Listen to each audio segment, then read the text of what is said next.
네, 안녕하세요. 자, 이제 보실 내용은 간도와 독도에 대해서 살펴보도록 하겠습니다. 자, 간도와 독도가 이제 나오게 되는데, 자, 이 독도는 굉장히 유명하지 않습니까? 우리나라 사람치고 이 독도에 대해서 모르는 사람은 아마 없을 겁니다. 그 위치도 이제 아시죠? 우리나라 동쪽 제일 끝이 바로 이 독도지 않습니까? 일본에서도 이 독도는 굉장히 유명해요. 그래서 일본에서는 독도를 뭐라고 합니까? 다케시마라는 이 표현을 쓰게 되죠? 다케시마. 그래서 원래 독도는 우리나라의 땅이지만 일본에서 지속적으로 독도를 자기네 땅이라고 우기고 있는 그런 상황이잖아요. 그래서 2005년인가요? 2005년 2월 22일 날 일본의 그 히마네 현이라는 동네가 있어요. 이 히마네 현이라는 동네에서 조례로서 다케시마의 날을 제정을 했습니다. 그래서 매년 2월 22일 날을 기념으로 해서 다케시마의 날을 기념으로 해서 독도는 일본의 고유영토다라고 억지 주장을 하고 있는 그런 상황이거든요. 자, 그런 상황이기 때문에 우리 영토인 독도를 우리가 또 방어를 해야 되지 않습니까? 그래서 자, 우리가 왜 독도가 우리 영토인지를 여러분들이 명확하게 인지를 하시고 거기에 대한 응전을 해야 되지 않습니까?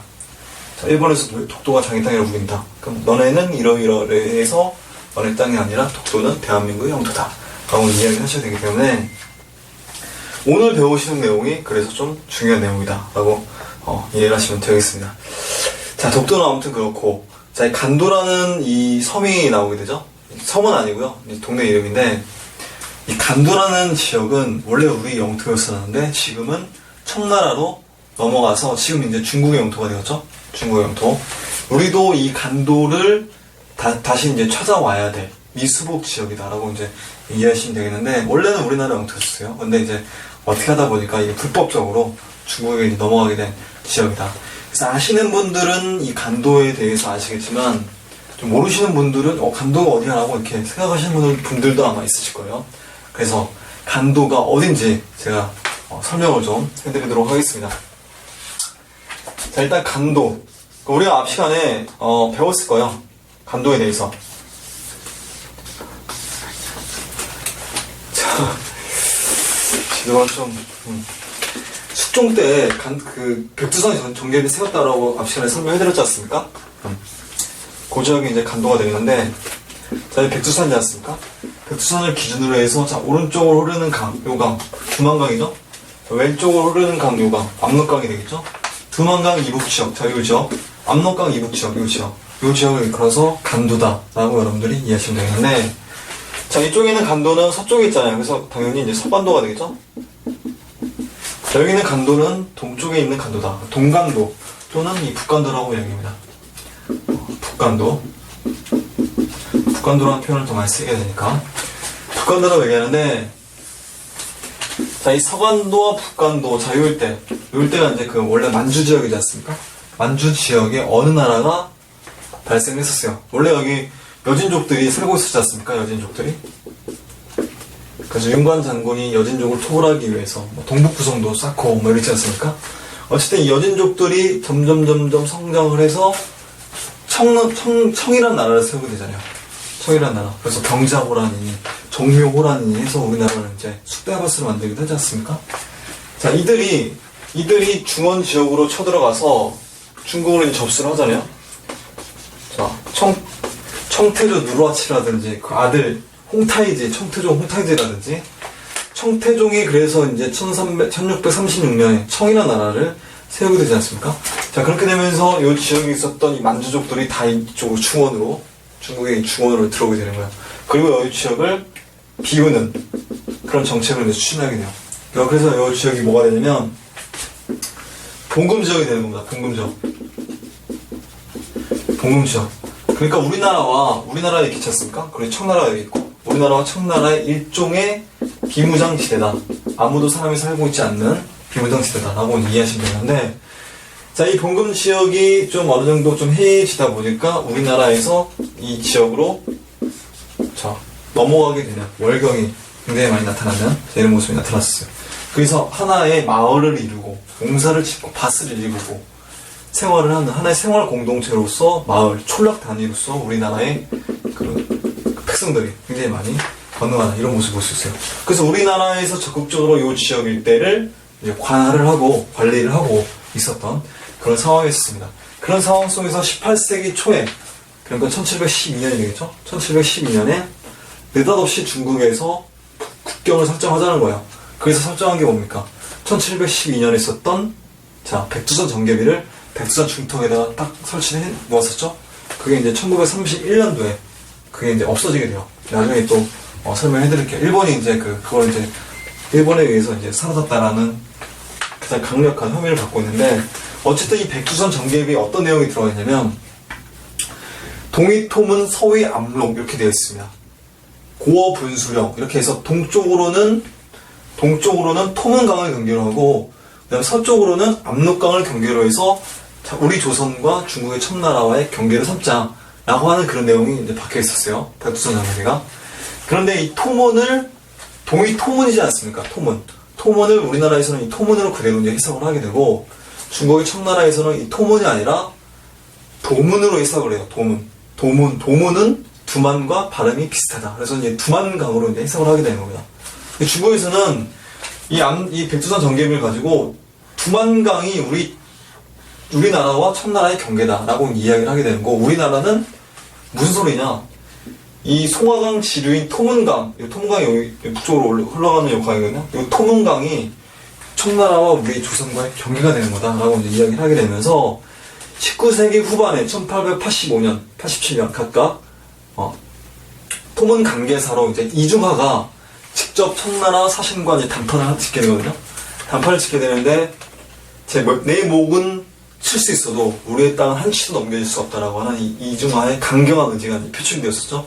그렇게 되면서 협상이 결렬이 되었습니다.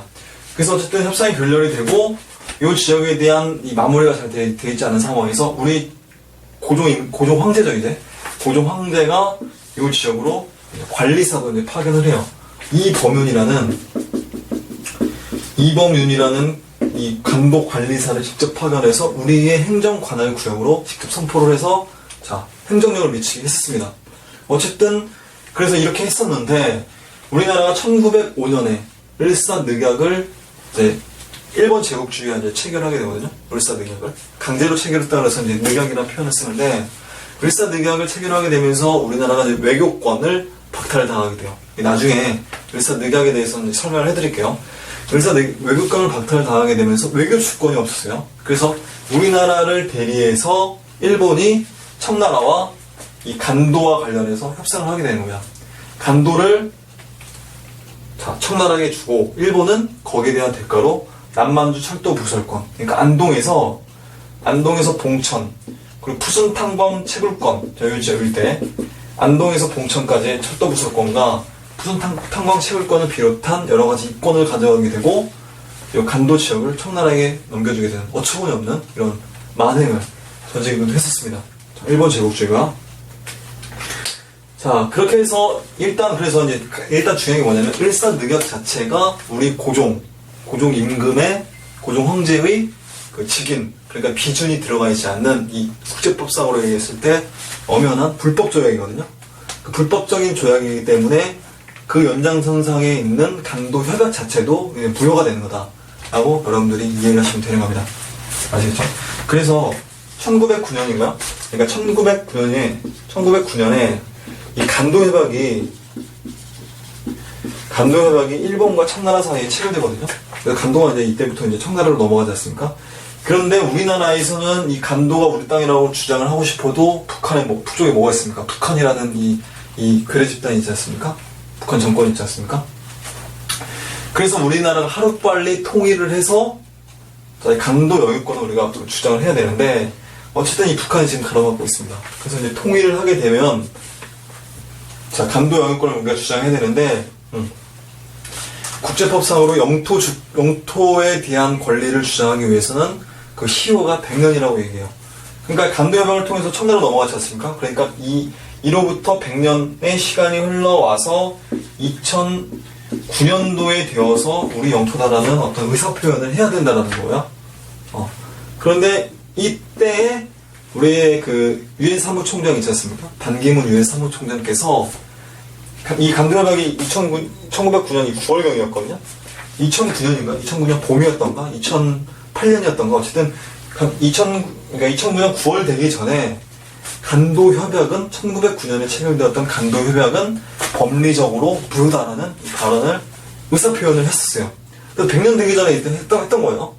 그러니까 그 시효가 100년으로 다시 또 늘어나게 되는 거죠.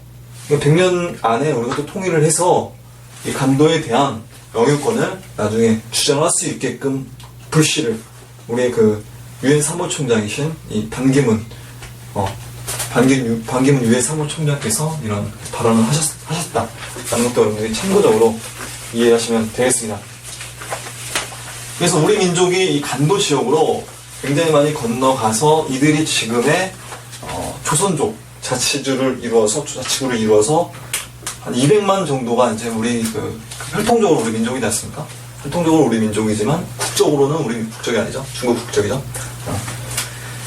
자, 그래서 어쨌든 이 간도 협약이 그래서 이렇게 체결되면서 뭐 이렇게 되었다라는 거. 자, 그래서 이 간도에 대한 내용을 간단하게 이야기를 해드렸는데, 자, 고대. 그러니까 이 간도는 이 고대 때부터 자, 고구려라든지 또는 발해의 생활 무대이지 않았습니까? 그렇게 됐었고, 그리고 19세기 중엽 이후에 청나라에서 이 봉금 지역을 선포하고 나서 청나라가 선포되고 나서 청나라가 이제 출범하고 나서 봉금 지역으로 이제 만들어지고 나서 비무장지대로 만들어지고 나서 그 지역으로 계속해서 넘어가서 이제 농토도 만들고 마을을 이루고 우리 민족이 생활을 했었어요. 그래서 집단적으로 거주를 하면서 촌락을 형성을 하게 되는 자, 이런 모습을 볼 수 있습니다. 자, 그리고 이제 1902년이죠. 1902년에는 자, 간도 관리사로 자, 이범윤을 파견하게 됐어요. 자, 그런데 어처구니 없게 1909년에 자, 간도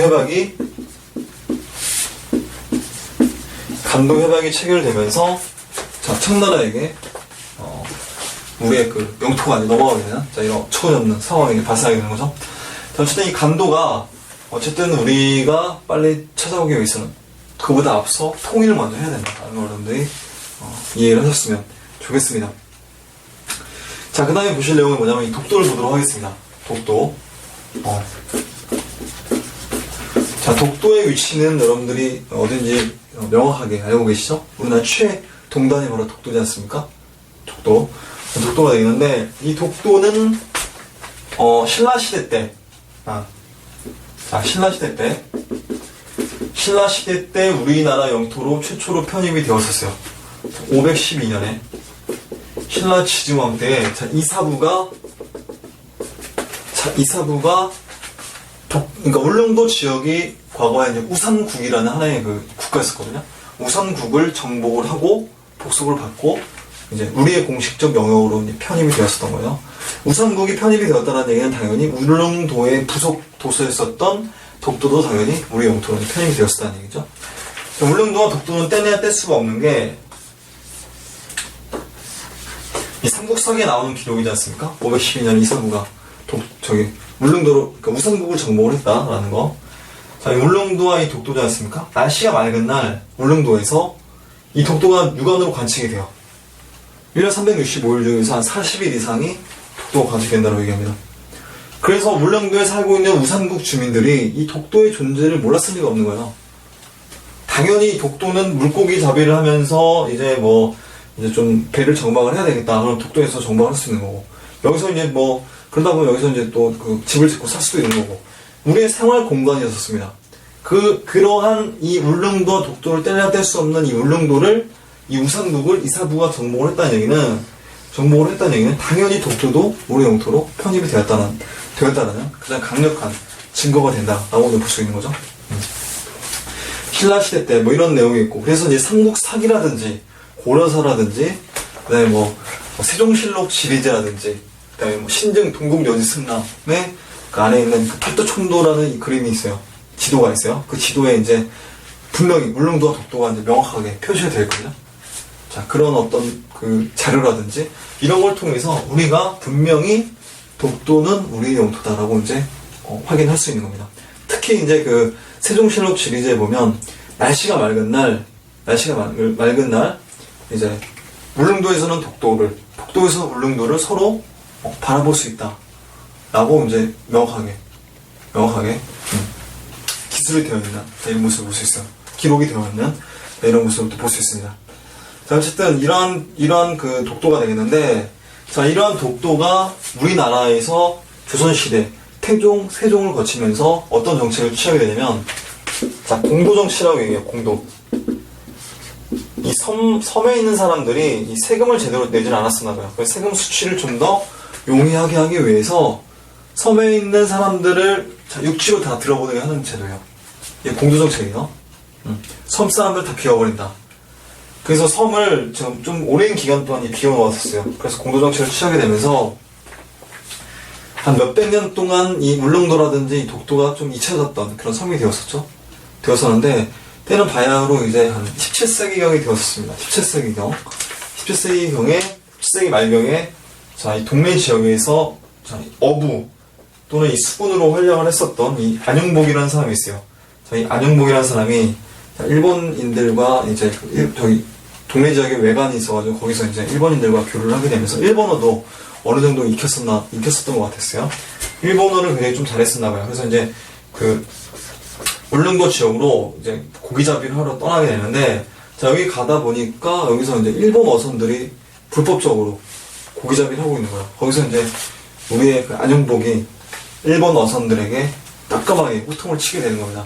거기서 이제 일본의 어선들과 실랑이가 벌어진 끝에 이제 일본으로 우리의 그 안용복이 납치를 당하게 되었어요. 자, 오키섬으로 이제 납치가 되었습니다. 오키섬. 오키섬이 일본에서 봤을 때의 독도에서 가장 가까운 지역이 바로 이 오키섬이거든요. 오키섬에 가서 이 오키섬의 이 태수에게 강력하게 이야기하는 겁니다.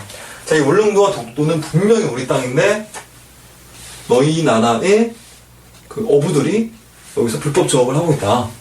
그래서 강력하게 논리적으로 반발을 하다 보니까 이 오키주의 태수도 이제 안용복의 논리에 이제 넘어가게 되는 거예요. 그래서 이제 따로 문서를 작성해서 일본의 최고 막부에게 이 안용복 사건의 내용을 이제 전달을 하게 되는 겁니다. 그래서 이제 막부로부터 전달이 내려왔었어요.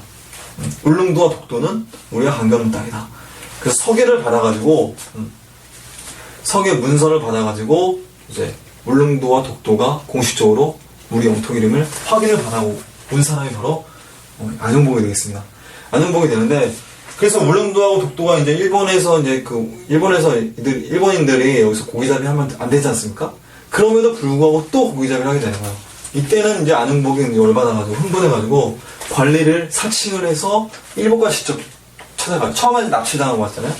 이제 두 번째로 갔을 때는 자발적으로 안용복이 자기 무리들을 이끌고 수십여 척의 배를 이끌고 이제 일본에 가서 관리를 사칭을 했었어요.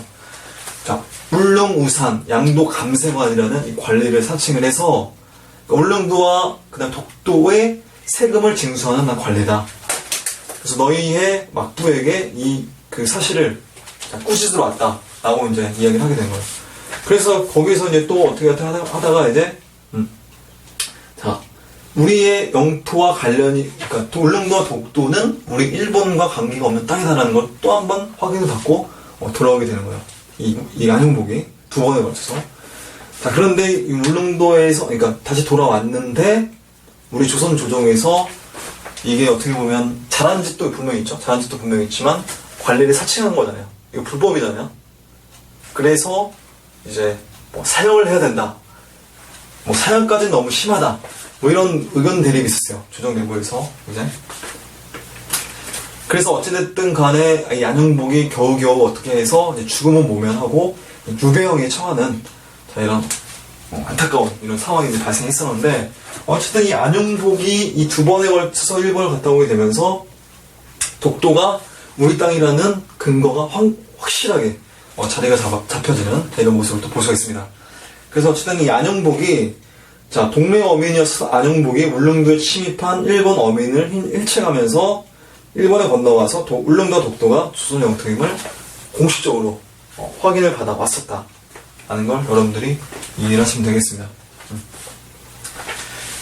자, 그리고 1882년도에 일본 어민이 침범이 잦자 울릉도 경영에 나서서 주민 이주를 장려했습니다. 그러니까 무슨 얘기냐면 그 이전까지는 공도 정책이어서 울릉도에 이제 주민들이 오스라게 했었지 않습니까? 근데 1882년을 기준으로 해서 우리나라 그 백성들이 자, 울릉도 북도 지역으로 이주를 하게 되는 자, 이런 모습을 볼 수가 있습니다. 자, 그 다음에 중요한 게 뭐냐면 대한제국 시기 때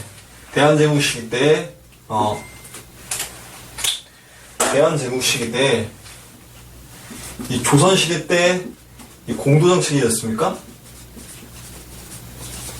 요게 이제 태종 때였잖아요. 그죠? 그러다가 이제 그 안영복이 17세기 때, 그러니까 조선 숙종 때가 되겠죠? 숙종 때 이제 활약을 하게 되었었다. 자, 그러다가 이제 1897년에 광무 정권이 들어서게 되면서 대한제국이 선포되지 않습니까? 그러면서 이 대한제국기 때에 자, 이 독도를 자, 울도군으로 이제 승격을 시키게 되는 거예요. 울도군을 승격을 시켜요. 그래서 이제 칙령 41호를 반포를 해요. 그래서 울릉도와 이 독도를 울도군으로 편입을 시키는 울릉도를 울도군으로 승격시켜 독도를 직접 관할을 했었다라는 걸 여러분들이 이해하시면 되겠습니다. 그래서 울릉도 이 도감을 울릉군 군수로 이제 격상을 시켰다라고 여러분들이 이해하시면 되겠습니다. 그래서 이런 독도가 우리 땅이라는 여러 가지 기록들이 있는데 뭐 세종실록 시리즈라든지 삼국사기라든지 신증동국여지 승람이라든지 고려사라든지 뭐 이런 내용들이 담겨져 있었다라는 거. 일본의 여러 고지도라든지 굉장히 뭐 문서들이 굉장히 많아요. 그 일본의 최고 회고 결정권을 가지고 있는 이 기구가 바로 이제 태정관이라는 기구가 되겠는데, 자, 19세기 말, 그러니까 1877년도에 일본의 태정관 문서로 직접적으로 울릉도와 독도는 우리 영토와 관련이 없다라고 두 번에 걸쳐서 의사표시를 했었습니다. 그런데 이게 어떻게 되는 겁니까? 1905년이죠? 1905년도에 이제 1905년도에 널 전쟁 중에 강제로 시마네현 고시, 그러니까 지방의 조그만 시마네현에서 시마네현 고시로서 독도를 자국의 영토로 편입을 시켜버린 거예요. 그러니까 제국주의적 논리로서 이 독도를 강제적으로 뺏어온 거죠. 뺏어온 거죠. 자, 이게 그러니까 국제법상으로 봤을 때 부당한 행위고 제국주의적 그 침략 행위지 않습니까? 그래서 당연히 명명백백하게 우리 영토로 다시 돌아와야 된다는 거죠. 그리고 그 이전에 일본에서는 이 독도를 뭐라고 해야 되냐면 무주지 선전론이라고 얘기해요. 그러니까 주인 없는 땅이다. 그 이전에 우리가 독도에 대해서 주인 행세했던 거를 증명을 해라 라고 얘기하는 거죠. 우리나라는 얼마나 많이 증거가 많습니까? 안영복이라든지 대한제국 칙령 41호라든지 각종 지도라든지 세종실록 시리즈에 내용 있는 기사 내용이라든지 팔도총독의 어떤 내용 그 지도라든지 삼국사기까지 엄청나게 내용들이 많은데 일본 문서에도 독도가 우리 땅이라는 지도들도 굉장히 많아요. 그래서 이런 여러 가지의 내용들을 종합해서 봤을 때 이거는 명명백백하게 우리 영토다라는 걸 이해하시면 되겠고, 특히 이제 일본의 그 양심 있는 이 지식인들이 특히 독도가 우리 땅이라고 이야기하는 사람들이 굉장히 많아요. 그래서 그들이 나름대로의 어떤 연구 성과가 나타나서 이제 책으로도 편찬을 하고 이런 내용들을 우리가 또 찾아서 볼 수가 있습니다. 자, 어쨌든 독도는 명명백백한 지금의 상황에서 우리 땅이다라고 얘기하고, 일본에서는 작년 3월인가요? 그 일본 사회, 그러니까 12개 그 교과서가 있잖아요. 그 교과서 사회교과서에, 중학교 사회교과서에 독도를 일본의 고유영토다라고 명명백백하게 못을 박아놨습니다. 그게 이제 정부 차원에서 이제 통과가 됐어요. 거민정이 통과가 됐습니다.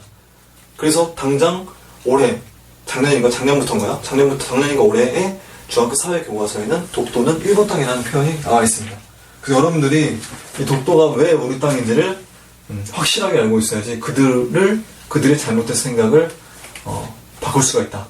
역사는 또 되풀이되는 거지 않습니까? 악순환은 되면 안 되지 않습니까? 이 아픔의 역사는 다시 되풀이하면 안 되지 않습니까? 그래서 우리가 역사를 배우는 거지 않습니까? 이런 아픔의 역사를 다시 되풀이하지 않기 위해서 일본의 어떤 제국주의적 이 행위, 사실 일본이 우리나라를 쳐들어왔을 때 어디부터 쳐들어왔습니까? 독도부터 잡아먹은 거예요. 그들이 처음 들어왔을 때 독도 잡아먹고, 그리고 한반도 통치를 전체 잡아먹은 거지 않습니까? 그죠?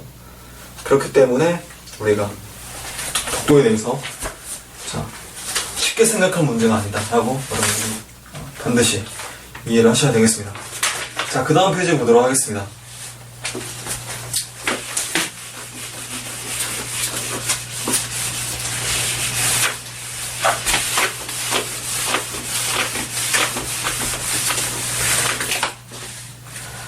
자, 그 다음 페이지에 보시게 되면, 자, 항일의병운동이 나와있죠? 항일의병운동. 자, 제일 먼저 나오는 게 뭐냐면, 자, 을미의병이 되겠습니다. 을미의병. 1895년은 을미년이잖아요. 을미년. 을미년에 어떤 사건이 있었습니까? 을미사변이 있었죠?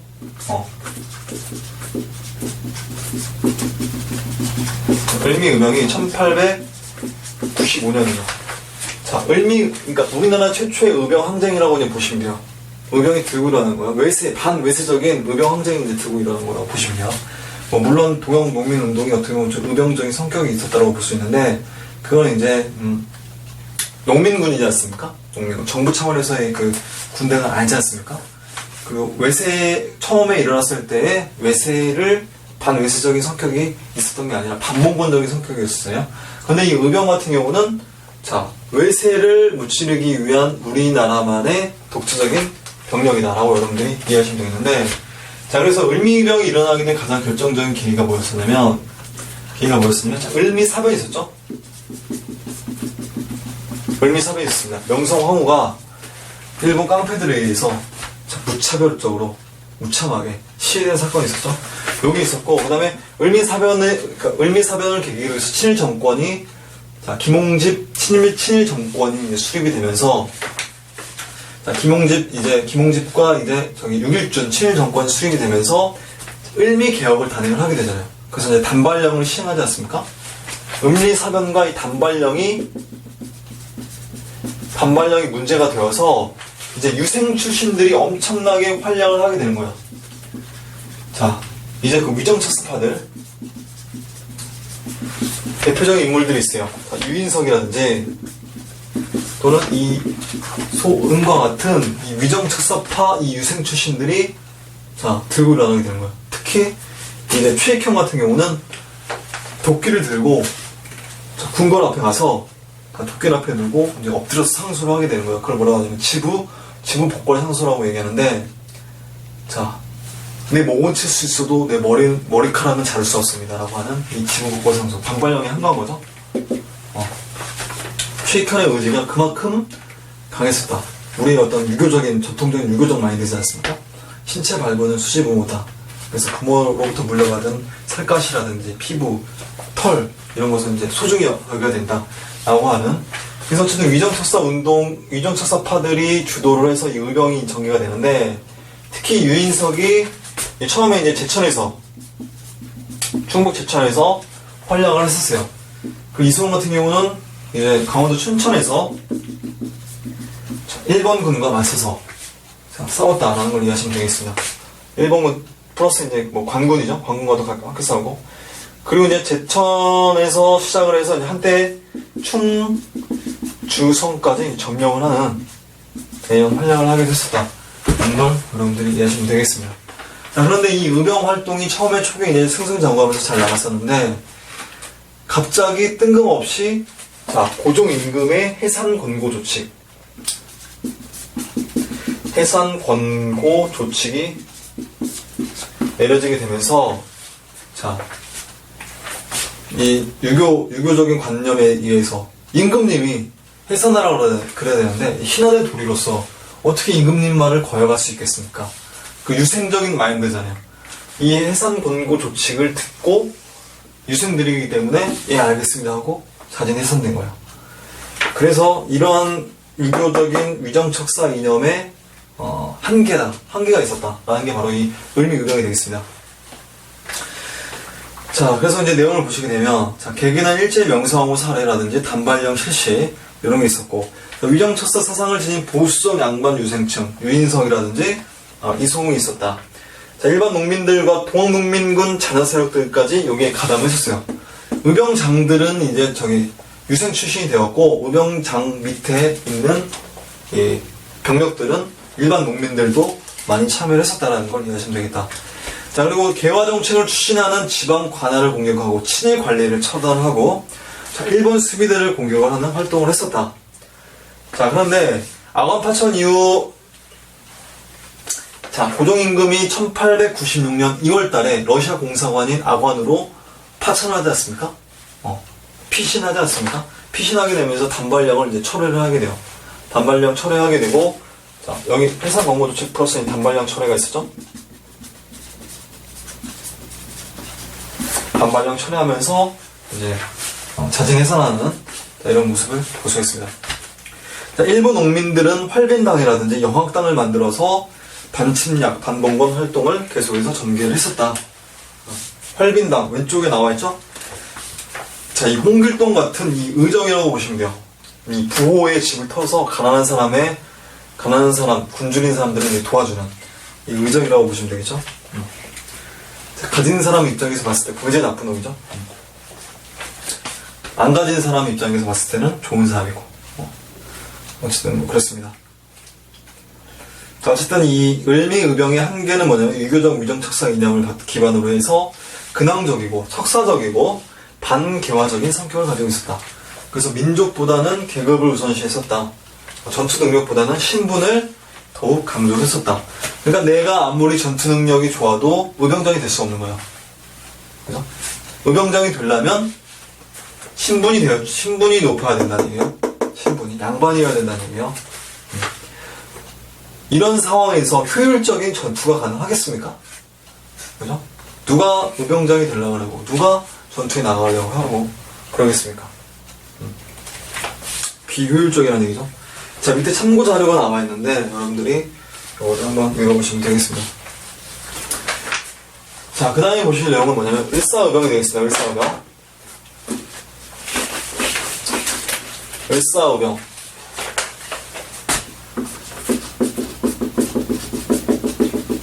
을사의병은 자 1895년이에요. 자, 1895년이 아니라 1905년이 되겠습니다. 1905년 1905년에 그 이듬해 1906년이 병오년이거든요. 을사병오의병이라고 이야기하는데 1905년에 어떤 사건이 있었습니까? 1905년 10월에 1905년 10월에 을사늑약이 있었죠. 우리나라에 5명의 을사오적이 있어요. 박재순이라든지 이지용이라든지 이완용이라든지 이근택이라든지 5명 있어요. 자, 이런 사람들이 권중현이라든지 자, 이런 사람들이 자, 을사보호조약이라고 얘기하거든요. 처음에는 자, 이 을사늑약에 도장을 찍고 우리나라의 외교권을 일본에게 넘겨준 사건이 있었어요. 그래서 이제 수많은 애국지사들이 자결을 하고 이제 의병을 일으키고 막 이렇게 하는 겁니다. 그래서 나타났던 게 뭐라고 하냐면 을사의병이에요. 이때 자, 을사의병을 보시게 되는데 일단 을사의병이 일어나게 된 가장 결정적인 계기가 뭐라고 했습니까? 자, 을사의병이 일어나게 된 계기 을사늑약이죠? 을사늑약이 어떤 내용이 나와요? 자, 외교권 바탕에 있었고 그 다음에 통감부를 설치를 해요.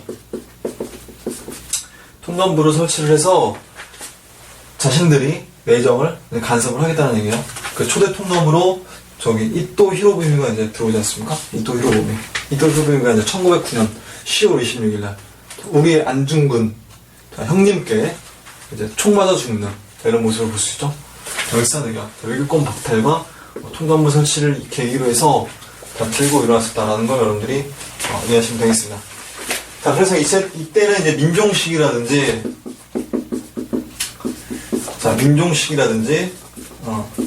또는 이 최익현이라든지 또는 신돌석 이런 사람이 있어요. 신돌석. 자, 이 민종식이라든지 이 최익현 있지 않습니까? 자, 이런 사람들은 양반 유생이에요. 최익현은 유명하지 않습니까? 이 강화도 저기 흥선대원군 탄핵할 때부터 등장을 하는데 아직까지 나와요. 자, 민종식 최익현은 양반 유생 출신인데 신돌석은 평민 출신이에요. 이 평민 출신으로서 자, 의병장에 있었다. 평민의병장이 자, 이 을사의병에 처음으로 등장을 하게 되는 자, 이런 모습을 볼 수 있습니다. 이게 가장 중요한 핵심 포인트, 특징이다 라는 걸 여러분들이 이해하시면 되겠습니다. 그러니까 을미의병에 비해서는 신분제적인 관념이 좀 약화된 그런 의병이다 라는 걸 여러분들이 이해하시면 되겠습니다.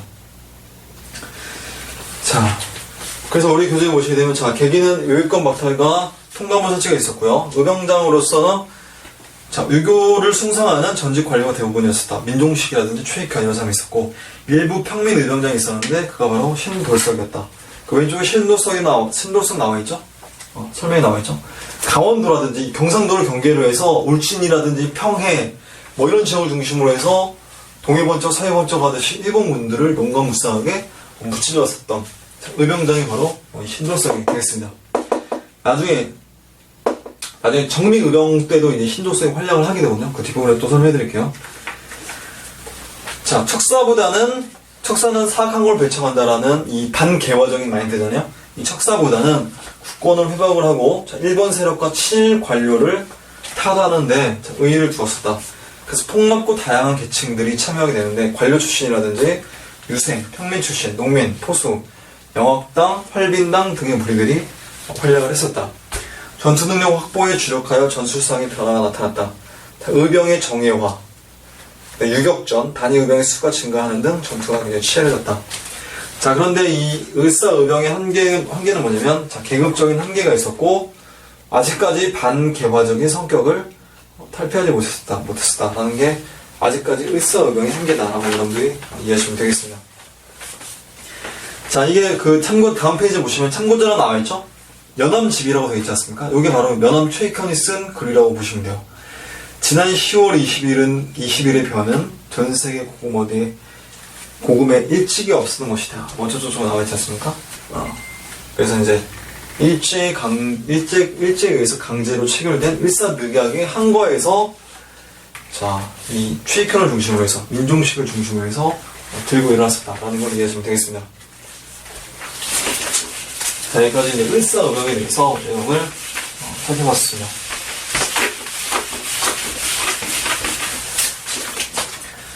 자, 이제 보실 내용은 정미의병에 대해서 이제 보도록 하겠습니다. 정미의병은 1907년이에요.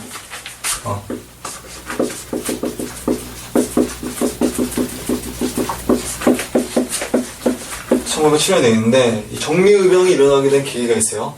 정미의병이 일어난 계기가 뭐냐면, 자, 고종이 자, 강제 폐위가 되는 자, 이런 아픔을 겪게 되는 겁니다. 이 뒷부분에서 설명을 해드릴 거거든요. 고종이 1907년에 7월 말경에 이제 강제적으로 퇴위가 돼요.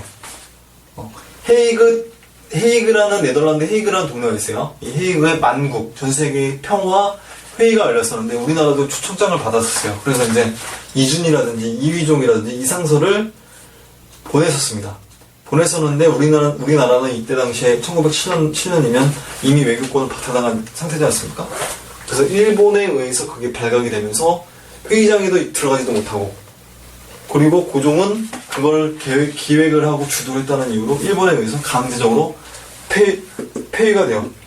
그래서 고종의 아들이었었던 이 순종이 고종의 뒤들이어서 이제 왕이 오르는 황제가 되는 이런 모습을 볼 수 있습니다. 자, 그리고 7월 31일 날 이 군대가 해산이 돼요. 자, 우리나라 대한제국 군대가 해산이 되는 겁니다. 그래서 여기에 이제 격분한 희위대 1대대장 이 박승환이라는 사람이 있어요. 박승환이 자결을 하는 이런 아픔을 겪기도 했었다. 자, 여기에 격분한 이 희위대 대원들, 우리나라의 어떤 마지막 군인들 어떻게 하겠습니까? 자기의 이제 상관이 자, 이런 식으로 이제 목숨을 잃었어요. 일본과 맞서서 격렬하게 저항을 해야 되겠죠. 그래서 격렬하게 이제 피가전을 벌이고 일본군과 맞서서 이제 전투를 벌이는 의병 전쟁의 성격으로 바뀌게 되는 자 이런 모습을 볼 수 있어요. 그래서 이 정미의병의 특징이 뭐냐면 자 일단 전개 과정을 보게 되면 이 해산 군인들이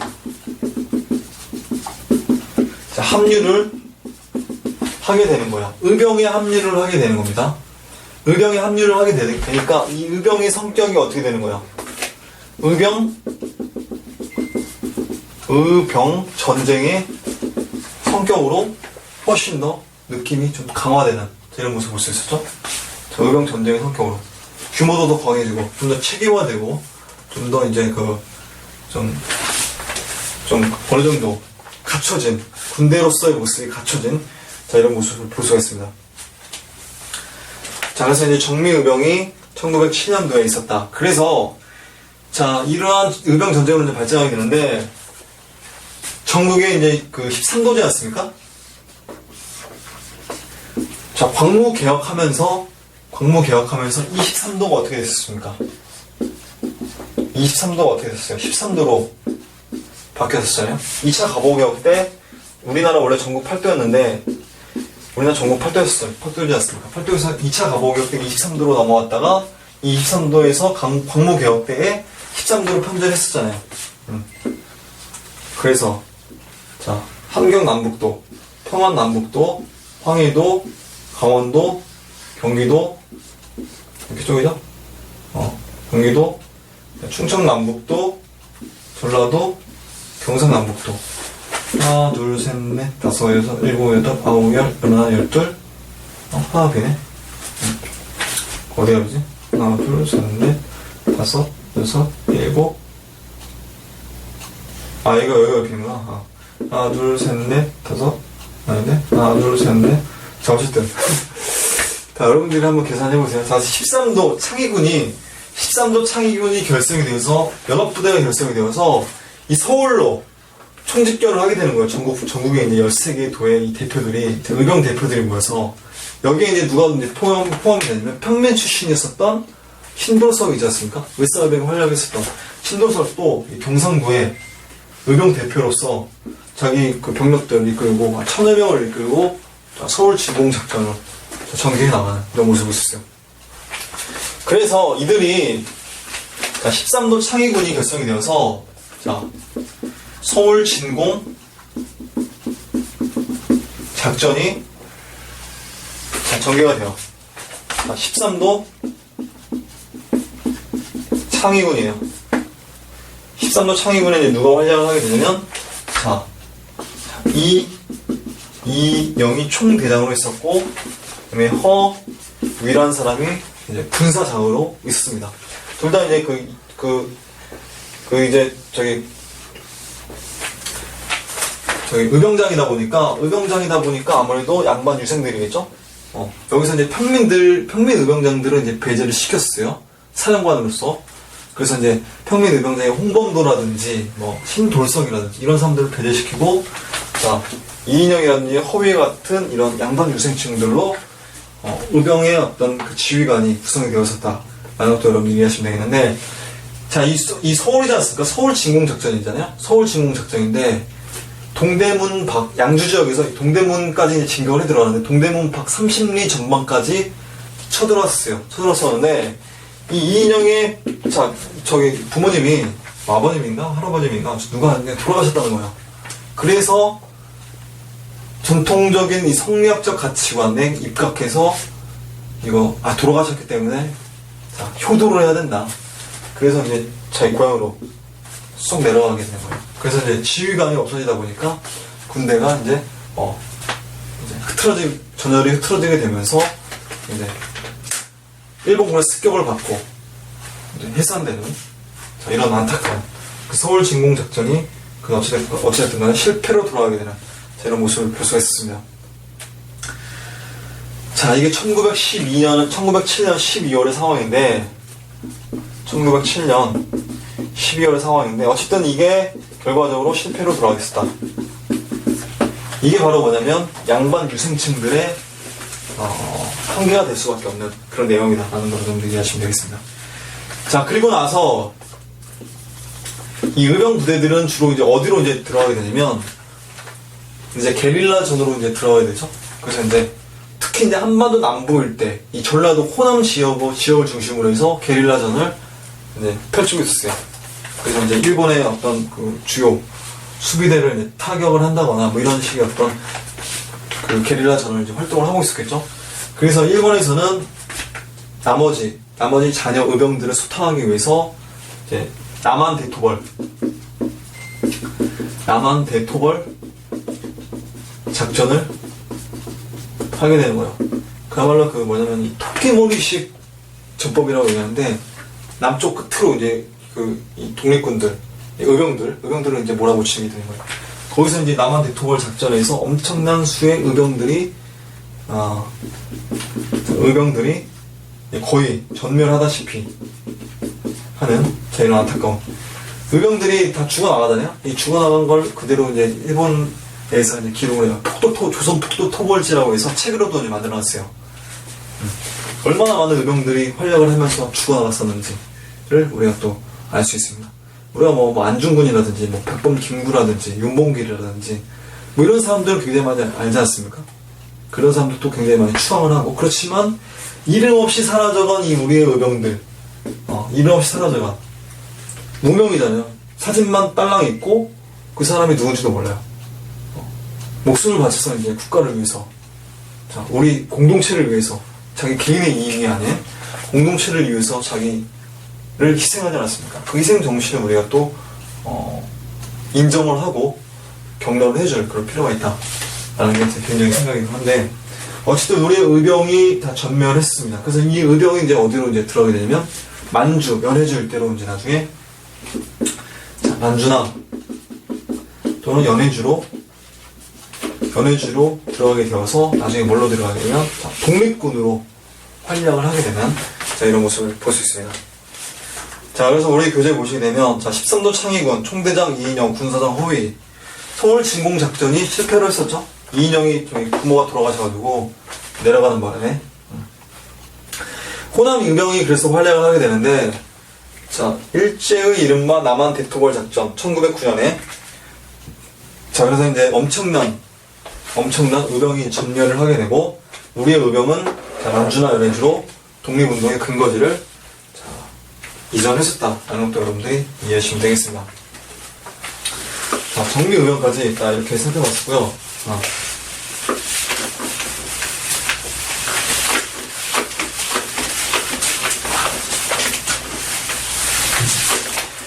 자, 그 다음에 보실 내용은, 자, 의열투쟁에 대해서 이제 보도록 하겠습니다. 자, 우리나라가 1905년에 이제 외교권 박탈당하고, 뭐 이런, 우리나라 국권이 점점 일본으로 넘어가게 되는 이런 모습들이 나타나게 되거든요. 그래서 우리나라의 나라를 팔아먹은 이 을사오적이 있습니다. 을사오적. 그래서 그 을사오적이 이제, 대표적인 사람이 이제 이완용이죠? 이완용, 이근택, 그 다음에 이지용, 박재순, 권중현. 자, 이 5명의 이 매국노들이, 자, 을사늑약에 이제 사인을 한 사람들이거든요. 그래서 을사오적이라고 얘기합니다. 이 을사오적을, 자, 죽이기 위한 5명의 우리 국가적인 매국노들을 처단하겠다라고 해서, 을사오적이 오적 암살단이 나철이라든지 또는 이 오기호를 중심으로 해서 조직이 되었어요. 그래서 이제 오적 암살단의 단원이었었던 이재명이라는 사람이 있습니다. 이재명이 이완용을, 자, 칼로 찔러서 중상을 입히는데 성공을 하게 되죠. 그 이완용이 이재명이 20살밖에 되지 않는 이재명이 찔려서 굉장히 오랜 기간 동안, 자, 고생을 했었다라는 그런 이야기가 있습니다. 안타깝게도 이재명이 이완용을 죽이지는 못했었죠. 명동 한복판에서, 자, 이런 사건을 일으켰다라는 것도 여러분들이 참고적으로 이해하시면 되겠는데, 어쨌든 이완용 저격이 실패를 했었다. 국내적인 의월 투쟁이 돼 있고, 그냥 국외적으로 보시게 되면, 자, 전명훈 장인환이 1908년에, 자, 전명훈 장인환이, 자, 누구를 이제 처단하게 되냐면, 누굴 처단하면, 자, 스티븐슨이요. 자, 스티븐스를 권총 저격을 하게 되는 거야. 세 방을 뻥뻥 쐈어요, 이 장인환이. 처음에는 전명훈이 쐈어요. 이 스티븐슨이 그러니까 일본의 조선 지배를 축하한다라는 연설을 하기 위해서 샌프란시스코에서 이제 내려가지고 이제 일장 연설을 하려고 했었거든요. 그래서 이제 기자들에게 그런 내용들을 이야기를 했어요. 조선이 일본의 지배를 받고 있는 거에 대해서 감사해야 된다. 뭐 이런 식의 이야기를 하게 되는 거예요, 스티븐슨이. 거기에 이제 격분한 우리의 전명훈과 장인환이 이 스티븐슨을 총으로 쏴 죽여야 되겠다라고 이제 마음을 굳게 먹게 되는 겁니다. 그래서 전명훈이 스티븐슨을 처단하기 위해서 이제 샌프란시스코에서 이 스티븐슨을 권총으로 빵 하고 쐈는데 이제 불발이 된 거예요. 그래서 이제 스티븐슨을 이제 주먹으로 때려 죽이겠다라고 해서 격투가 이제 벌어지고 있었는데, 어쨌든 격투가 벌어지는 과정에서 이 전명훈이 도망을 갔었어요. 그 자리에서 벗어나기 위해서. 벗어나고 있는 상황에서 전명훈과 전혀 무관하게, 전명훈과 장인환은 모르는 사람이에요. 모르는 사람인데 장인환이 세 발의 총을 빵빵 쏘더니 스티븐스가 맞고 그 다음날인가 다다음날 죽습니다. 스티븐스가. 전명훈은 어깨에 맞았는데 생명에는 지장이 없었고요. 그래서 어쨌든 이 스티븐스, 자, 대표적인 친일파죠. 우리 입장에서 봤을 때는 굉장한 어떤 처단해야 될 그 대상이라고 볼 수 있는데, 친일 외교고문 스티븐스를 사살을 하는 이 전과를 올렸었다라는 게 전명훈 장인환의 의거였었다. 이 장인환의 영향을 받은 나중에 1909년 10월 26일 날 안중근이 이토 히로부미 초대 총감이었었던 이토 히로부미도 안주 하얼빈에서 자, 빵빵빵 하고 이제 사살을 하는 전과를 올리기도 했었죠. 그래서 이 장인환의 영향을 받은 이 안중근이 1909년 만주 하얼빈에서 이토 히로부미를 사살을 했었다. 재판을 받는데 나는 대한의군 중장으로서 국제법상 교전단체로서 인정을 해달라. 나를 국제법상 포로로서 대우를 해달라. 나는 살인자가 아니다. 라고 이제 강변을 했었죠. 우리 그 안중근 의사께서. 자, 그래서 어쨌든 이 안중근 의사께서 그런 식으로 재판을 받았었지만 나중에는 최종적으로 사형 선고를 받고, 자, 만주에 이제 여순 감옥에서 이제 3월달에 그때 사형 집행이 되면서 이제 생을 마감하는, 자, 이런 안타까운 모습을 볼 수 있었죠. 그래서 그 옥중에서 집필한 책이 동양평화론이라는 책을 집필을 하게 됐습니다. 근데 그 책이 자, 완벽하게 이제 완성되지 못하고 미완성으로 남았었죠. 어쨌든 이 안중근의 이 이토 히로부미를 총으로 쏜 어떤 굉장히 큰 사건, 이 사건은 우리 정확하게, 명확하게 제시를 했었다라는 것도 여러분들 이해하시면 되겠습니다. 그래서 안중근은 지금도 북한에서도 굉장히 좀 칭송을 많이 하고, 우리 남한에서는 당연히 말할 것도 없고요. 그래서 어쨌든 안중근은 굉장히 훌륭한 사람이었다, 이런 정도 이해하시면 되겠습니다. 그래서 어쨌든 자, 이토 히로부미를 어떤 사살을 했었는데, 지금 안중근이 죽기 전에 유언을 남겼었죠. 해방이 되면 나를 고국에다 묻어달라 라고 이야기를 했었는데, 안중근의 시신이 지금 어디에 있는지 몰라요. 일본에서는 아마 안중근의 시신이 어디 있는지 알 거예요. 아는데 밝히진 않았습니다. 밝히지 않는 것 같습니다. 모르는 게 아닐 것 같아요. 알 것 같아요. 시신을 이제 사형 집행을 하고 그 시신은 어딘가에다 묻었겠죠? 그 남한에서 북한에서 이 안중근 시신과 관련해서 엄청나게 이 탐사 작업을 하고 있는데도 불구하고 찾지 못하고 있는 그런 안타까운 이런 모습들이 나타나고 있죠. 일본에서 분명히 알고 있을 것 같아요. 자, 의병운동의 의의와 한계를 보도록 하겠습니다. 자, 주권회복을 위한 무장투쟁을 주도하여 일제의 식민지 정책에 타격을 입혔다. 항일 무장 독립투쟁의 기반을 마련했었다. 전 민족의 반제국주의적 항일항전, 민족구호운동이 있었다. 자, 의병운동의 한계는 일본 군대를 제압하기에 조직력과 활약이 당연히 열세가 있었고, 양반 유생 의병장의 봉건적 지배질서 고집으로 내적 결속이 강화되었었고, 외교권 상실로 인해서 국제적인 고립이 있었다라는 걸 여러분들이 이해하시면 되겠습니다.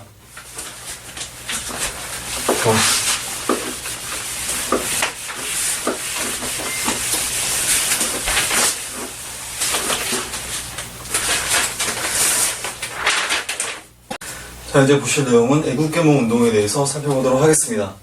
자, 애국계몽 운동이 나오게 되는데, 앞전에 우리가 항일의병 운동에 대해서 항일의병 운동에 대해서 살펴보지 않았습니까? 항일의병 운동 같은 경우는, 이 항일의병 같은 경우는 자, 전투력, 그 무기를 들고 일본군과 맞서서 싸우자라고 하는 자, 무력투쟁이에요. 이거는 참 무력항쟁이다. 자, 무력항쟁이 되겠는데,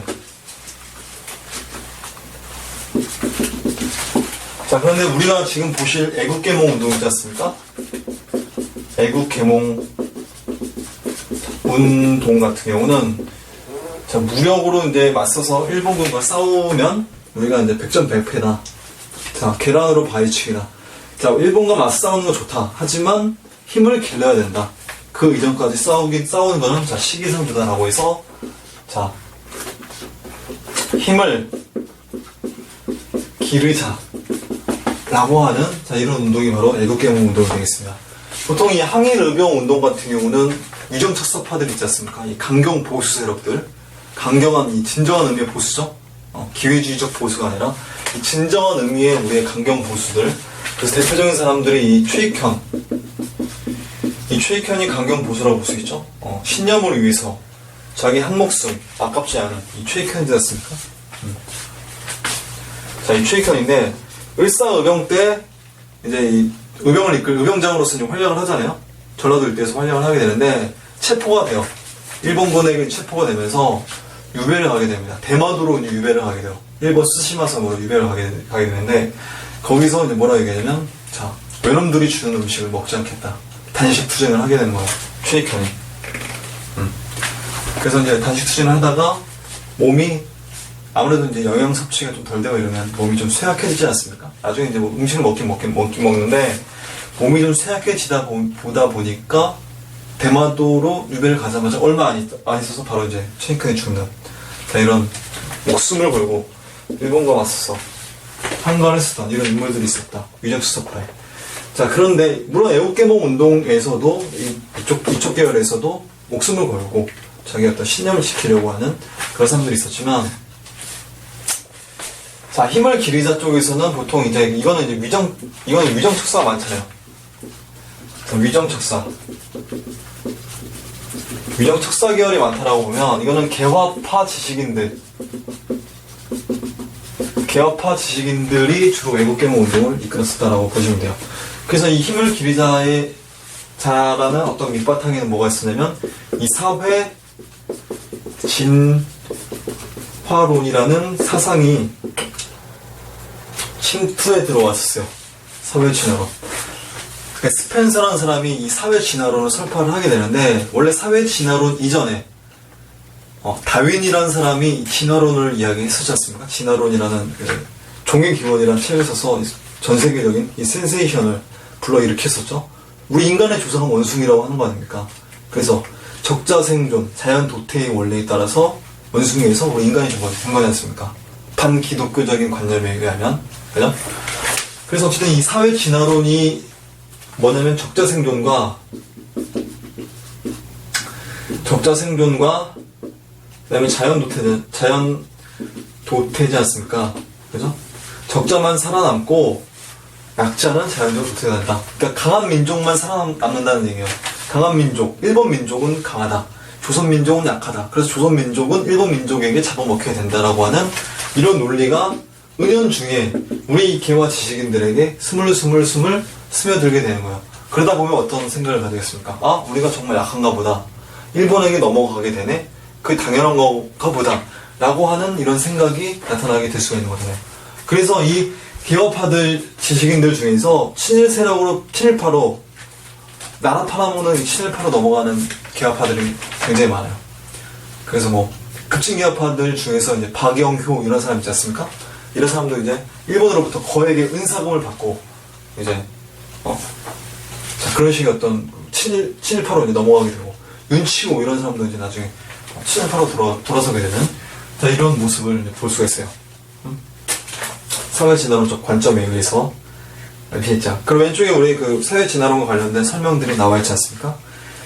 자, 이런 내용이 되겠는데, 어쨌든 그 힘을 기르자기 때문에 교육이라든지 또는 이 산업 발달을 굉장히 강조를 하는 그런 내용이라고 보시면 돼요. 그래서 애국개몽운동의 성격은, 자, 을사늑약을 전후로 해서 국권필탈, 1910년 8월 29일이죠. 우리의 경술국치가 좀 말이 좀 이상한데, 어쨌든 치욕의 경술국치죠. 자, 주도 세력은 주로 개와 자강 계열의 지식인이다. 개업파들. 자, 관료라든지 개혁적 유덕자들이 주도를 했었고, 자, 교육과 산업을 통해서, 자, 이 교육과 산업을 통해서 요 힘을 이제 기르게 되는 거예요. 교육과 산업을 통해서, 자, 민족의 실력을 양성하여서 국권을 회복할 것을 추구를 했었다. 자, 이 사회 진화론의 영향을 받아서 당시 국제관계를 약육강식과 적자생존의 원리가 지배하는 힘의 각축장으로 인식을 했었다. 잘못 생각하면 우리가 힘이 약하기 때문에 일본에게 넘어갈 수도 있다라는 이런 잘못된 판단을 할 수 있는 거죠. 자, 우리의 그래서 애국개몽 운동 단체들이, 여러 단체들이 활약을 하게 되는데, 애국개몽 운동 단체들을 우리가 또 보도록 하겠습니다. 자, 먼저 이 보안회를 보도록 하겠습니다. 보안회.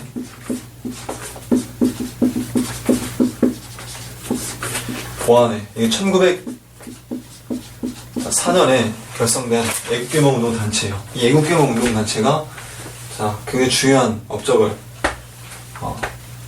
이루어 나왔었습니다. 그래서 이제 일제의 황무지 개강권 요구를 저지시키는 이런 성과를 올리기도 했었어요. 이 보안회가. 자, 그리고 보안회 뒤를 이어서 이제 헌정연구회라는 자, 애국개몽 운동 단체가 출범을 했습니다. 1905년에. 자, 그래서 이제 입헌 군주제적인 정치체제를 다시 만들어 나가자라고 하는, 바로 이 헌정연구회가 되겠습니다. 이거 독립협회가 1898년 12월경에 고종임금이 강제적으로 해산시켜버리지 않았습니까? 해산시키고 나서 그 독립협회의 인사들이 주축이 되어서 이 헌정연구회를 다시 결성을 했었어요. 그래서 입헌군주제를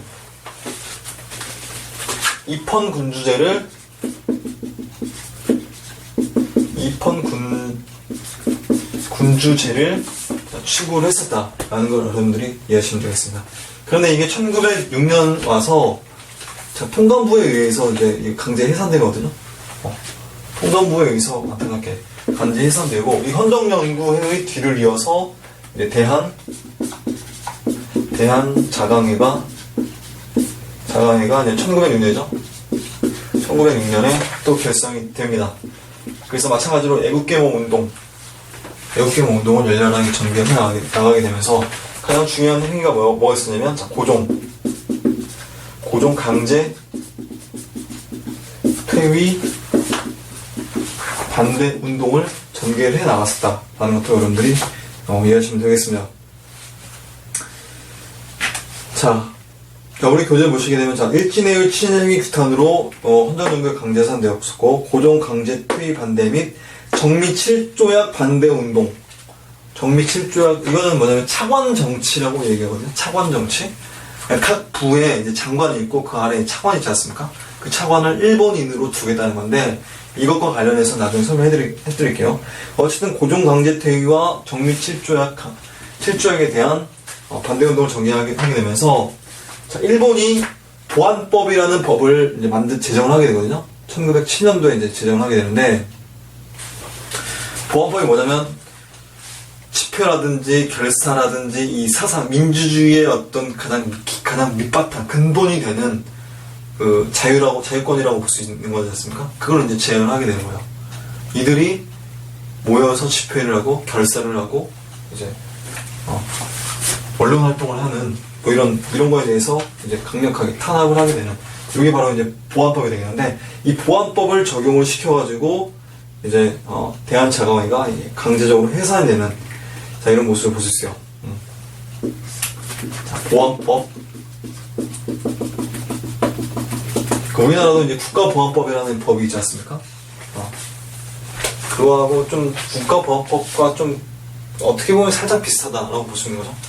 우리나라의 국가보안법은 1925년에 일본이 그 제정한 치안유지법이라는 법이 있거든요. 그 치안유지법을 어느 정도 일정 부분 이 계승한 법이라고 볼 수 있는 거죠. 국가보안법. 전 세계에서 이제 우리나라만 있는 법이 이제 국가보안법이 되는데, 자, 어쨌든 대한협회가 그 밑에 있습니다. 크게 이제 중요한 건 아닌데, 대한자강회를 계승했는데, 이게 중요한 게 뭐냐면, 또 하나 중요한 게 뭐냐면, 자, 친일적 성격으로 변화했다. 이거 사회 진화론의 영향을 너무 많이 받은 거예요. 이거는 대한협회는. 자, 일제한국지배가 강화되면서 친일적 성격으로 변화되었다. 대한협회가 있었다. 1907년에. 자, 그리고 이제 그 밑에 제일 중요한 게 뭐냐면 신민회가 되겠습니다. 이 신민회가 시험 문제에 굉장히 자주, 자, 신민회가 굉장히 자주 출제가 되는 건데, 가장 중요한 핵심 포인트가 뭐냐면, 이 신민회 하면 가장 중요한 핵심 포인트가 뭐냐면 비밀이다. 자, 비밀 결사였다. 비밀 결사였었다. 그 다음 또 중요한 게 뭐냐면, 자, 공화정이었었다. 자, 임금을 없애겠다는 얘기잖아요. 고정 임금을 없애겠다는 얘기잖아요. 그죠? 이게 1907년에 조직되거든요. 결성되거든요. 비밀 단체로서 1907년도에 당시 황제가 엄연하게 존재해 있었는데도 있었으니까 그래도 어쩐지 모르겠는데, 어쨌든 왕이 없는 대통령 중심대의 공화정을 하자 라는 게 이 신민의 핵심 포인트가 되겠습니다. 자, 우리 교재에 보시게 되면, 자, 안창호라든지 안기탁, 이동휘, 자, 이동영 등이 주도한 비밀결사였었다. 목표는 국권 회복을 통해서 공화정체의 근대국민 국가를 건설한다. 그래서 이 신민회는 자, 실력 양성 운동 더하기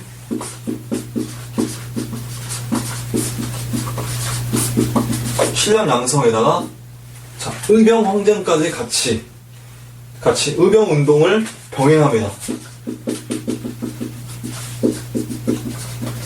의병 운동을 병행을 해요. 이 신민회 같은 경우는. 자, 그래서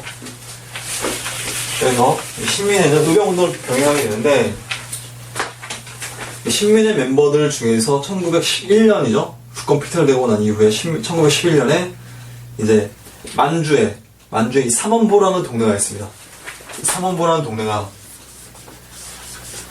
요 지역에 만주 삼원보라는 동네가 있는데, 이 삼원보라는 동네 지역으로, 자, 우리의 그 이회영이라는 서울에서 그 둘째가라면 서로 할 만한 굉장한 그 부잣집 가문이 있었어요. 이회영 일가가 그 육형제가 되겠는데, 그 육형제가 모든 가산을 다 털어서 요 지역으로, 자, 이주를 하게 돼요. 이주를 하게 돼서 자기 재산 다 털어가지고 여기서 이제, 자, 독립운동 기지를 건설하는, 자, 이런 어떤 굉장히 중요한 역할을 수행하게 되는 겁니다. 그래서 신민에 의해서 독립운동 기지 건설을 하게 된다. 이것도 이제 중요한 포인트예요. 독립운동 기지 건설. 아시겠죠? 요 만주 삼원보에서 어디가 되냐면 삼원보가 되겠습니다. 삼원보가 되겠는데, 자, 어떠한 독립운동 기지가 건설되야 되냐, 이것도 이제 중요하죠. 그래서 이제 경학사라는 이런 게 있어요. 경학사라는 조직이 이제 건설되는데, 나치는 밭을 갈고, 그리고 이제 밭을 갈고 학문에 연구하자라고 하는 그런 어떤 의미를 가지고 있는 이 경학사인데, 이 경학사와 더불어서 이제 희능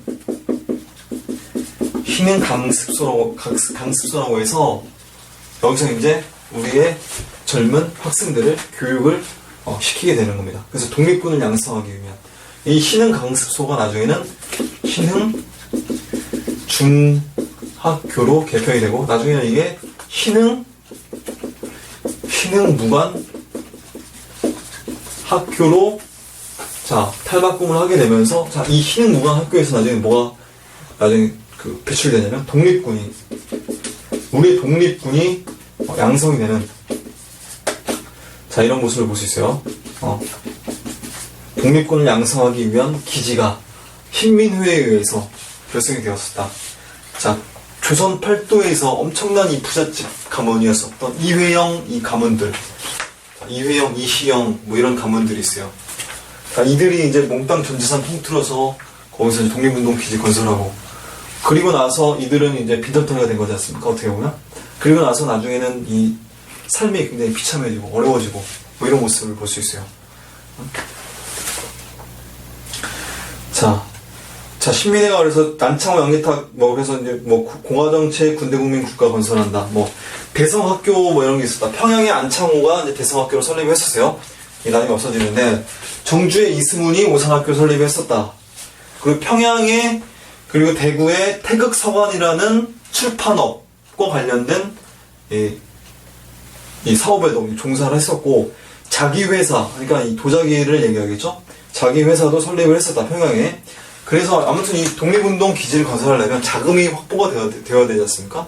그러기 위한 자금 수입원 정도로 여러분들이 이해하시면 되겠습니다. 말씀드린 대로 독립전쟁 준비를 제창하게 되면서 애국개몽운동, 이 시민회는 특이한 거예요. 그러니까 비밀결사하고 기존의 그 운동단체하고 기존의 애국개몽 단체하고 좀 다르죠? 비밀에다가 공화정이죠? 공화정에다가 신념 양성에다가 의병운동까지 더한 거예요. 지금 그 항일 의병운동과 애국개몽운동을 이제 적절하게 혼합한, 장점만을 취한 그런 단체라고 보시면 되겠습니다. 자, 서관도 삼원보의 독립운동 기지 건설하고 신흥무관학교가 설립이 되었다. 항일무장투쟁의 기반이 마련되었다. 자, 이게 나중에 백오인 사건으로 해체가 되는데, 이 백오인 사건이 어떤 사건이냐면, 백오인 사건으로 해체가 되는데 1911년에 안명근이라는 사람이 있어요. 안명근. 그러니까 안중근 의사 있지 않습니까? 이또로비 쏴 죽인 안중근.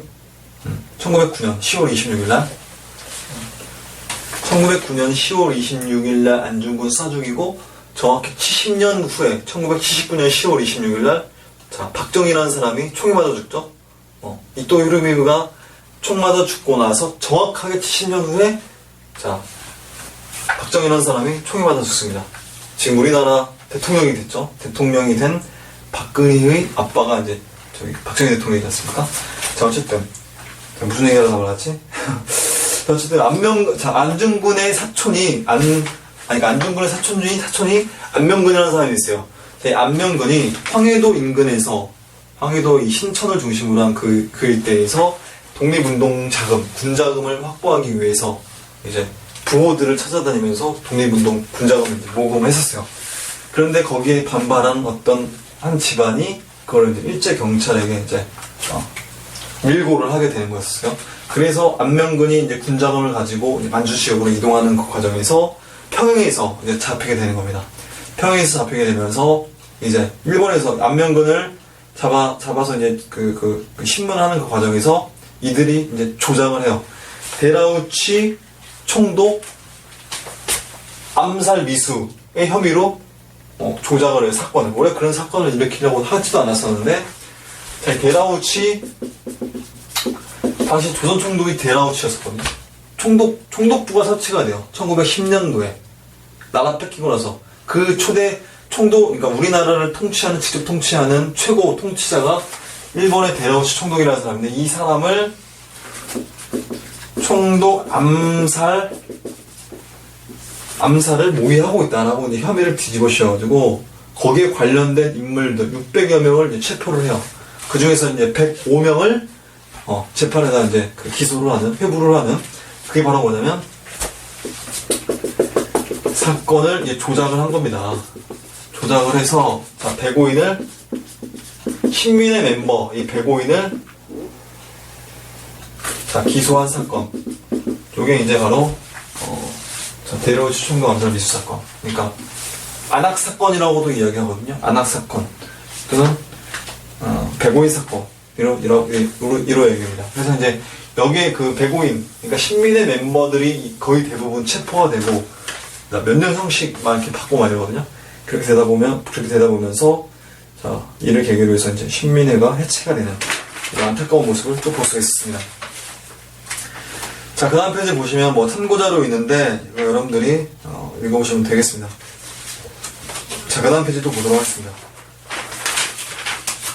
자, 교육과 언론의 활동 보도록 하겠습니다. 자, 교육활동에는 학회가 설립이 되었었어요. 기호학회. 서울 경기 지역을 기호 지역이라고 얘기하지 않습니까? 서북학회, 관서, 관북지역, 관동학회, 강원도. 그래서 학보를 발간하고 대중개봉 활동을 전개를 했었다. 사립학교가 설립이 되는데 보성학교라든지 보성학교. 지금 이 보성학교가 고려대의 전신이 바로 이 보성학교지 않습니까? 저기 대한제국대 이 고종 임금의 이 재정을 담당했었던 재정 담당 대신이 바로 이용익이라는 사람이 있어요. 이 보부상 출신으로서 최고 내각의 어떤 한 부서를 담당하는 최고 책임자까지 이제 승승장구에서 올라가서 고종 임금을 호위하는 그런 단계까지 올라간 사람이 이용익이라는 사람인데 그 이용익이라는 사람이 설립이 된 바로 이 보성학교가 되겠습니다. 그리고 이제 양정의 숙이라든지 그다음에 뭐 대성학교 이거 안창호에 의해서 설립된 학교라고 말씀드렸었죠. 평양에 뭐 오산학교 이승훈에 의해서 뭐 이런 학교를 통해서 신교육이 보급이 되었었다. 언론 활동은 자, 황성신문이 있습니다. 자, 장지연의 시일야 방송되고 밤새워 목노하고 갔다 라고 하는 자, 을사늑역이 강제적으로 체결되고 난 이후에 자, 이 장지연에 의해서 을사늑역을 규탄하는 나중에 장지연은 일제강점기 넘어가서 친일파로 변절하거든요.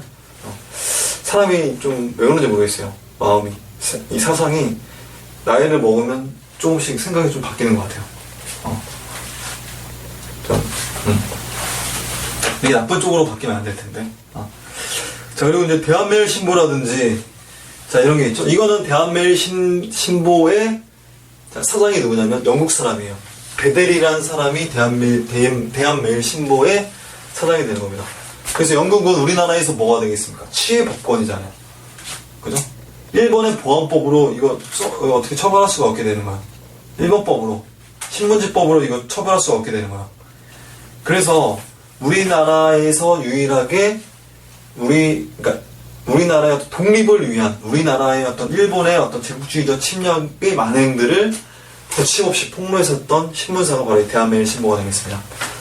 그래서 국채보상운동을 지원한다. 이거는 지금으로 설명해드릴 텐데 우리나라가 빚을 1,300만원 갚기 위해서 대구에서 국채보상운동이 서상돈이라는 사람에 의해서 전개가 돼요. 서상돈, 김광재 이런 사람들을 중심으로 해서 국채보상운동이 전개가 되는데 돈을 갚기 위한 운동 요거에 이제 대한매일신보가 적극적으로 참여를 했었다. 항일의식 고취의 논설을 비쳤었다. 양기탁, 박은식, 신채호 이런 사람이 있다. 자, 뒷부분에 이거 중복되는 내용이기 때문에 간단하게 하고 넘어갈게요. 자, 식산흥업 활동을 하게 됐네. 상권보호운동, 근대산업발전 장려, 국채보상운동 전개. 자, 일제의 경제적 예속화 정책 차단을 목적으로 하기 위해서 자, 국채보상운동이 전개가 되었습니다. 1,300만원. 자, 대구에서 시작이 되어서 이게 이제 전국적으로 확산이 되는 일본의 방해 공작으로 실패로 돌아가게 됩니다. 그리고 양기탁이 뭐 공금을 횡령했다 뭐 이런 혐의를 뒤집어 씌워가지고 이게 나중에는 어쨌든 결과가 좋지 않았었어요. 의의 및 한계를 보도록 하겠습니다. 민족독립운동의 이념을 제시했었다. 그 다음에 민족독립운동의 전략을 제시를 했었다. 신민회 이런 그 단체가 있었죠. 한계는 일제의 정치적 군사적으로 예속된 상황에서 전개가 되었었고 사회 진화론 수용 그 다음에 뭐 개혁의 주체를 지배층으로 한정했었다. 농민층과 연계가 이제 부족했었고 우민관에 어리석은 백성이라는 얘기죠.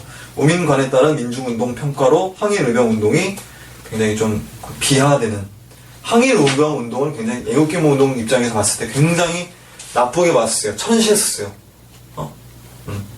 그들은 목숨 걸고 정말 자기의 모든 걸 걸고 이제 싸우는 사람들인데 이렇게 비하를 하면 되겠습니까? 안 되겠습니까? 안 되겠죠? 자, 그 밑에 이제 참고자료가 또 나와있죠? 군들의 오늘 이러한 행동이 실은 도리어 동포를 해치고 조국을 상하게 할 뿐이요. 그냥 비판하고 있는 거죠. 애국계몽운동 계열에서 항일운동 계열을 비판하는 그런 내용이다. 라고 이제 보시면 되겠습니다. 자, 여기까지 하고 또 다음 시간에 찾아뵙도록 하겠습니다.